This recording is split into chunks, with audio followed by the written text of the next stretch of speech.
pick wants the new administration to take an aggressive stance towards China. Avril Haines, Biden's nominee for Director of National Intelligence, says once in position, she will devote more resources to Chinese intelligence threats. The former CIA Deputy Director faced the Senate Intelligence Committee that will vote for her nomination. If confirmed, Haines vowed to make sure that her agency's work will be ethical, lawful, and effective. I think our approach to China has to evolve and essentially meet the reality of the particularly assertive and aggressive China that we see today. China is a challenge to our security, to our prosperity, to our values across a range of issues, and I do support an aggressive stance, in a sense, to deal with the challenge that we're facing. And we are now just hours away from the inauguration of 46th U.S. President Joe Biden. Let's talk about the possible impacts or effects of his leadership to the Philippines in the next few years. Joining us over the phone to discuss this is UP Political Science Professor Clarita Carlos. Good afternoon, Professor. Prior to the election results, you told us in an interview that a Trump presidency would actually be better for the Philippines. Does that still hold true, Professor? Well, the only reason why I made those kinds of remarks was that, if you will recall, I said it was only Donald Trump, not any other Democrat or Republican president, who really made an active support of our claims in the South China Sea, including the arbitral award claim. This was declared by Pompeo himself. Now, I was just listening into, a clip of, I think, part of the confirmation proceedings, and the words used by this, is this a national security advisor or something, are really concerning because she used words like China is a threat to U.S. security and used words like aggressive. So instead of us thinking of a diminished or a lower temperature in terms of U.S.-China relations, it looks like it is in fact in the crescendo. So I don't know what that looked like. All right, so this supposed more aggressive intelligence stance towards China has been promised, like we said, or we've established. Do you think this will help in any way to uphold our claims in the West Philippine Sea? I doubt very much because what it will do and what it had started to do would be there is an arms race and you in fact increase the threat situation in the region, and I think Biden might even solidify the Quad, Australia, Japan, India, and the U.S. with Japan as the anchor, and we might be invited as part of that as Quad Plus. But given, I hope this one who might be confirmed will not follow through with this very, very what is this term? Inflammatory remarks that she had made. All right, so you think really surprising, very surprising. Yeah. Also, Dr. Carlos, do you think that this could lead to militarization in the West Philippine Sea, or at least in the region? Well, it has already, it has led to that already. Those artificial islands already are weaponized. I mean, they're not planting bananas there.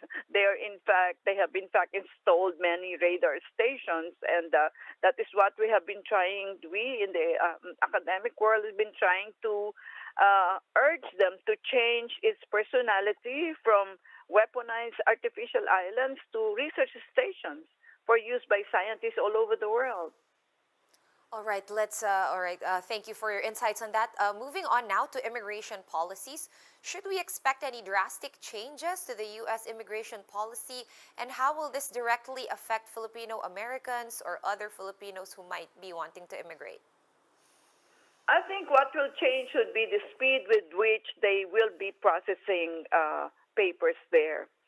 I know this because my family members of some of my researchers had been applying there, and they had been informed that, there's been a slowdown, drastic slowdown, about 90%. In fact, they were not acting on any immigration request during the time of Trump. And this is not surprising, mainly because Trump's Make America Great Again is a white America. And so, so maybe it's only the velocity, the speed with which they can do that, but because they have a huge backlog, I really don't know whether 4 years will be enough to catch up with the backlog that Trump, in fact, has engendered.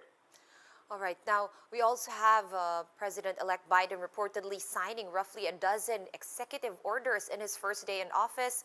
What do you think will his priorities be? We are, of course, in the middle of a pandemic still.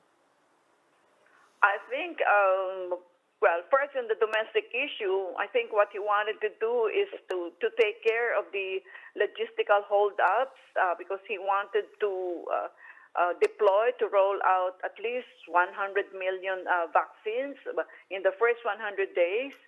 And he would like a better relationship within the federal government and the 50 state governments because, the deployment is really the work of the federal units. But I think if they can get a leg up from the federal government, they can hasten the rollout of the vaccine. In the foreign policy field, I think many times it has been mentioned in the news that he will rejoin the Paris Agreement, which Trump withdrew from. And the U.S. is being urged to rejoin the JCPOA, which it withdrew from.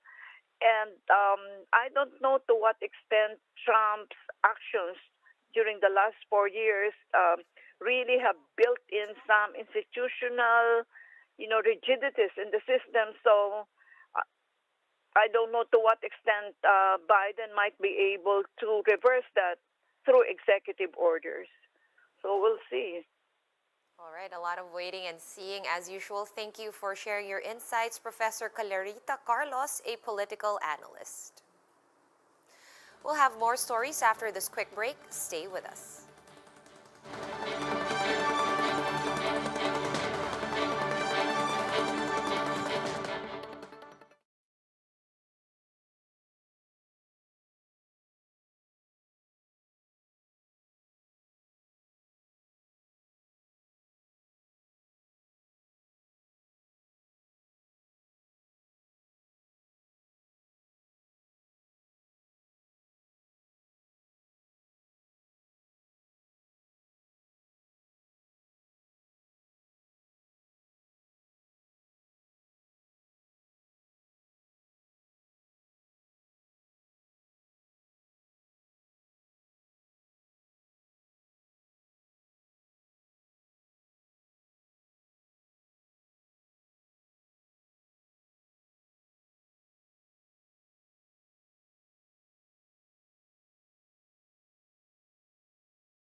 You are still watching One News Now. I'm Sean Yao.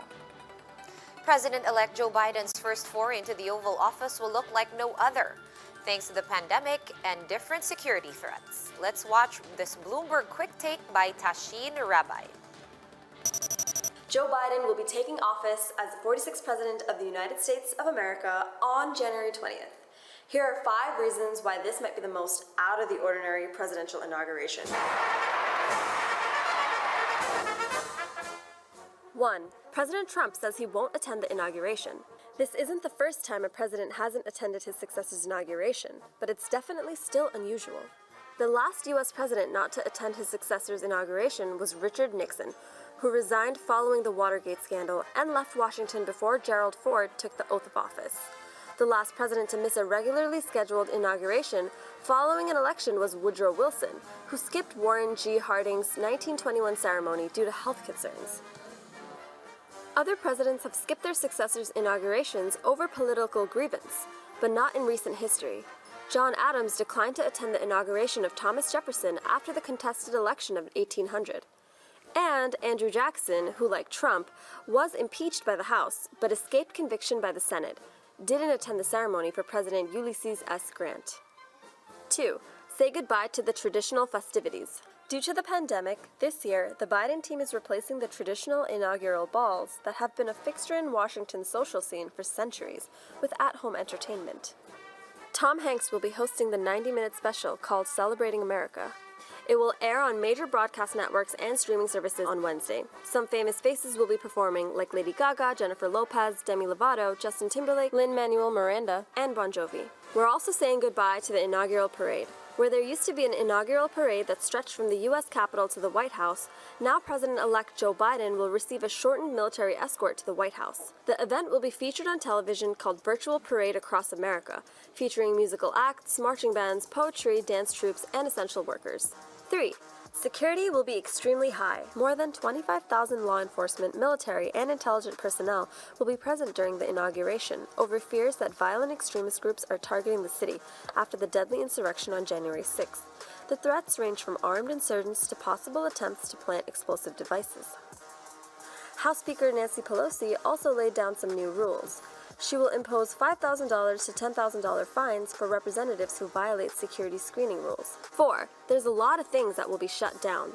Washington is shutting down 13 subway stations in the nation's capital, and 26 bus routes will be retoured. The federal aviation regulations are cracking down too. They said they will forego the usual warning given to violators that prohibit interference with airline flight crew and move directly to seek penalties. Now, I want to be very clear about what this means. It means that if you disrupt a flight with threatening, intimidating, or violent behavior, you'll face a civil penalty from the FAA of up to $35,000 and possible imprisonment as well. Airbnb is canceling all reservations during the week of the inauguration. So far, they've pulled around 5,500 DC bookings. Guests will be refunded in full, and the hosts will be reimbursed for the money they would have earned. Monuments will also be shut down. 5. Presidential letter.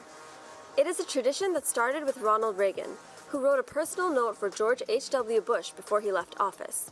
Ever since, the outgoing president has left a handwritten letter for the incoming president.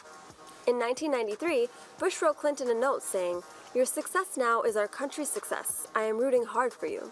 In 2016, Obama told Trump, "Regardless of the push and pull of daily politics, it is up to us to leave those instruments of our democracy at least as strong as we have found them." The question is, whether President Trump will also leave a letter for Joe Biden this year. Still in America, historical landmarks across the U.S. were lit up to honor the 400,000 Americans who died from COVID-19. During the national moment of unity and remembrance, Americans participated by ringing bells and lighting candles by their windows. President-elect Joe Biden and Vice President-elect Kamala Harris attended the memorial service at the Lincoln Memorial in D.C. House Speaker Nancy Pelosi and other House members were also present. For more updates, visit News 5, The Philippine Star, and Business World online. Visit our website, onenews.ph, for more in-depth analysis. You can also catch One News on the Signal Play app. Register for a free account at www.signalplay.com and stream One News live anytime, anywhere. I'm Sean Yao. We are One News.